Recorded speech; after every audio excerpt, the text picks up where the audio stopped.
brought to us by Disney and Pixar, and the fourth movie to be directed by Pixar CEO Pete Docter. In this movie, we follow a middle school music teacher named Joe, voiced by Jamie Foxx, and his lifelong dream is to become a jazz musician, and one night he finally gets his big break to play in this huge band that could really launch his music career.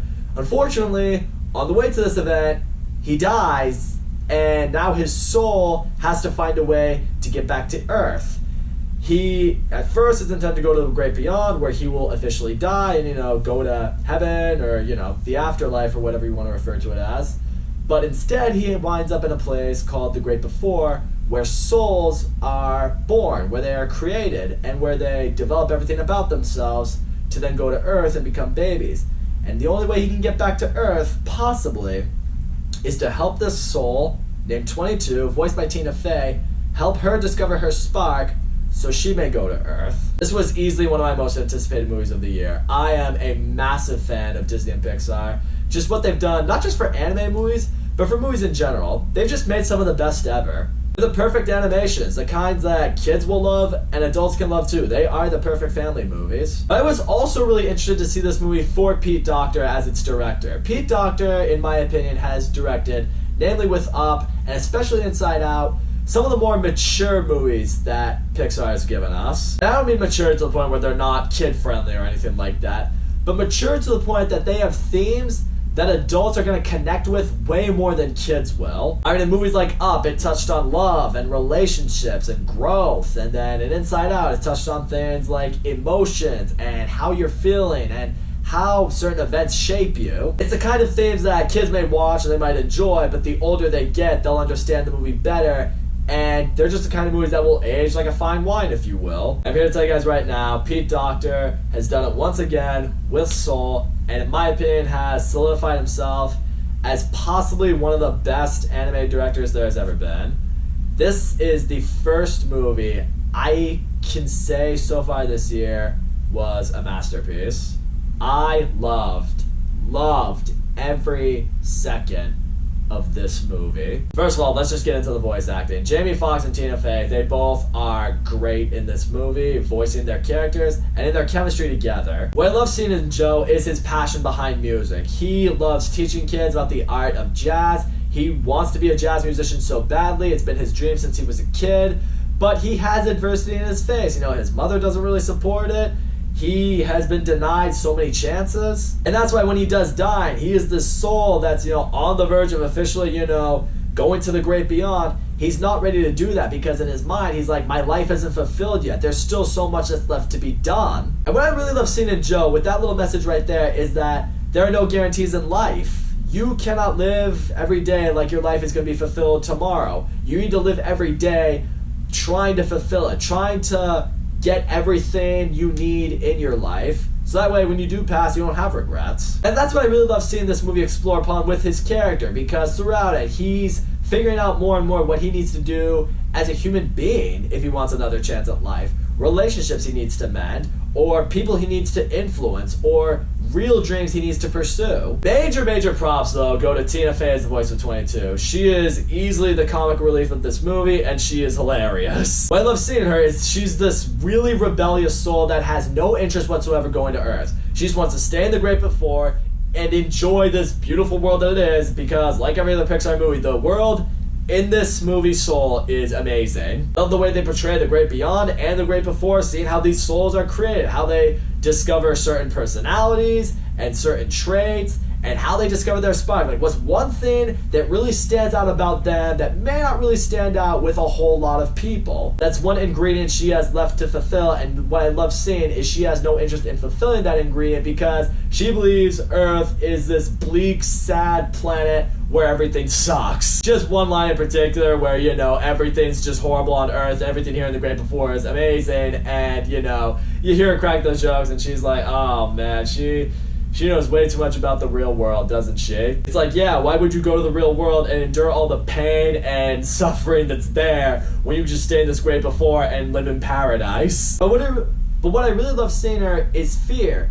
she doesn't really want to go to Earth and experience what there is to offer because she's afraid of it. It's a fear of like, would I do well down there? Would I grow into a good human being down there? Thinks to herself, for thousands of years, the thousands of years that she has been a soul, she's never found that spark, and she's had various different mentors, and none of them have found anything in her, and it makes her feel like maybe I'm just not cut out for it. And that's really what the big message of Soul is that I really appreciate. We all really question what our purpose in life is. We all have these dreams that maybe we've had since we were kids, or these dreams that we've had since we've gotten older. And in our minds, we believe that is what we are destined to do. We will spend our life trying to find those dreams, or we will spend our life just trying to figure out what our dream could be. We may be living our whole life and we never really had anything that was drawn to us, or things that we maybe wanted to do. It's kind of like when you go to college. Some people go to college and they have their degree picked out. They know exactly what it is they want to do, what exactly it is they want to pursue. Other people go into college and they're undeclared. They may be undeclared for a couple years.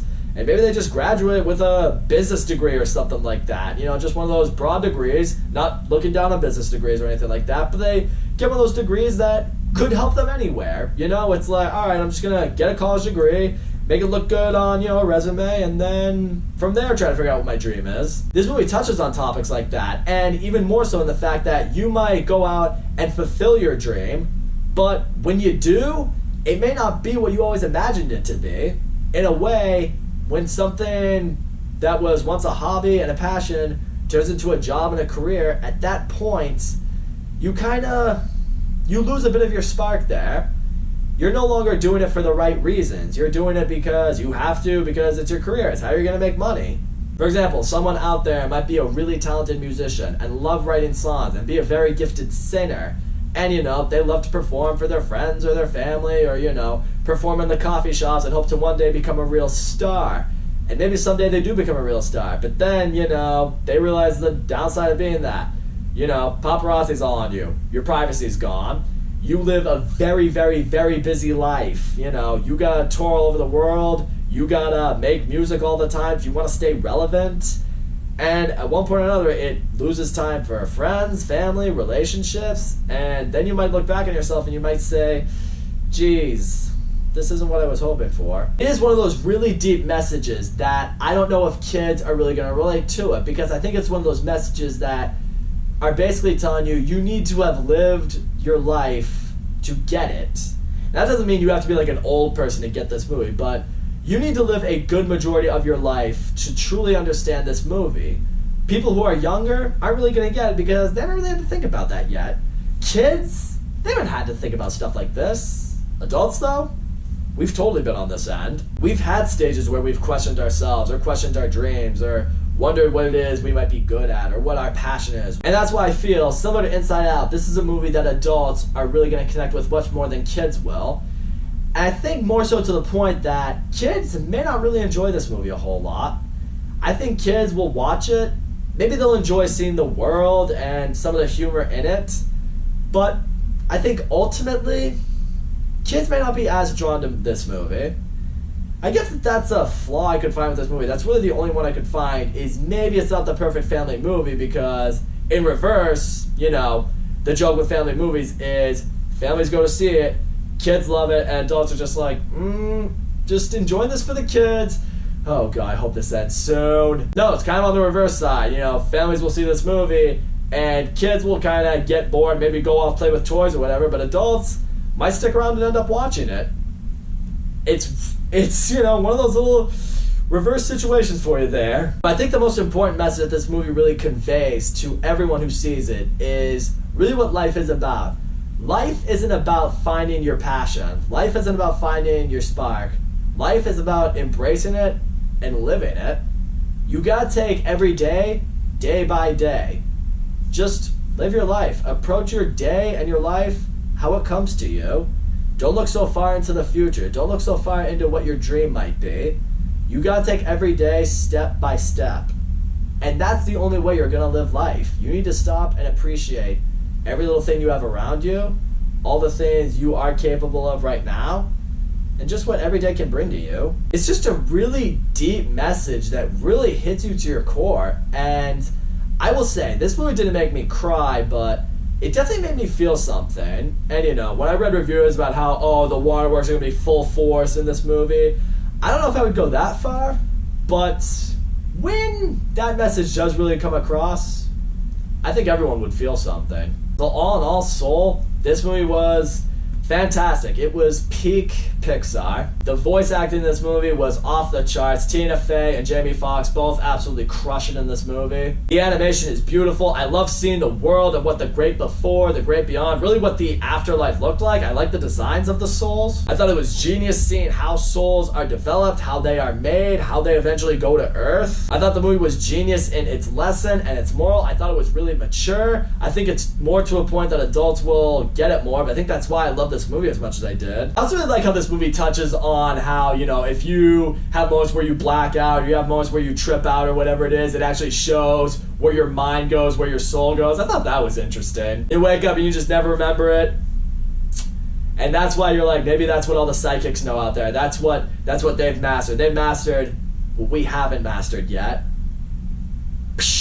Really appreciate the storytelling with this movie too. I mean, you think it goes a certain way and then nope, it happens like this, and even all the way up to the very end, I was like, okay, it's gonna end this way, this is what's gonna happen, and nope, let us keep telling you the story. You don't know what it is. I really appreciate that. I like movies that aren't predictable. Honestly, you guys, I don't think I really have any flaws with this movie. This was excellent. This is the pinnacle of what Pixar is. And I think Pete Docter has officially solidified himself for me as one of my favorite directors of all time. And probably right up there with Hayao Miyazaki as the best animated director there's ever been. I know that's probably a really bold statement, but I wouldn't say if I didn't feel it. That's all I'm gonna say. Guys, thank you so much for watching my video. Don't forget to leave a comment, like, subscribe. I will see you all next time.